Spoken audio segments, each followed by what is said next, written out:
ইনাখায় তৃণমূল বিধায়কের বিরুদ্ধে বিক্ষোভ, মারধর, বাড়ি ভাঙচুর, টাকা আত্মসাতের অভিযোগ। টিএমসি বিধায়কের বিরুদ্ধে দুর্নীতির অভিযোগ স্থানীয়দের।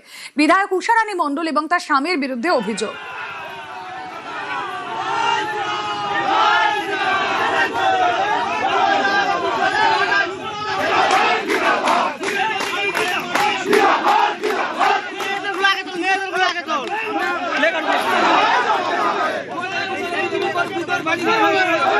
মারধর, বাড়ি ভাঙচুর, টাকা আত্মসাতের অভিযোগ। এদের গ্রেফতার করে টাকা ফেরতের দাবি তুলছেন স্থানীয়রা।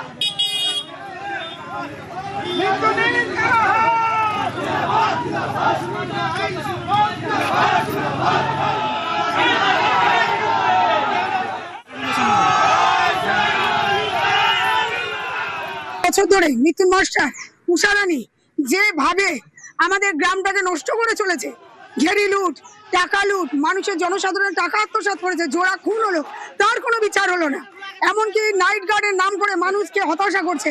2021 সালের পর থেকে এই এমএলএ উষারানী, তার স্বামী ও তার ছেলে নীলুৎপল মণ্ডল জমি আত্মসাৎ করেছে, লুট করেছে। পার বিঘে থেকে 5,000 10,000 টাকা করে কাটমানি তুলেছে, বেশো ভেড়ি থেকে কাটমানি তুলেছে। বিনীত নিবেদন যে তার যেন যথাযথ শাস্তি হয়। আমাদের এটাই, এর জন্যই আমাদের এই আন্দোলন।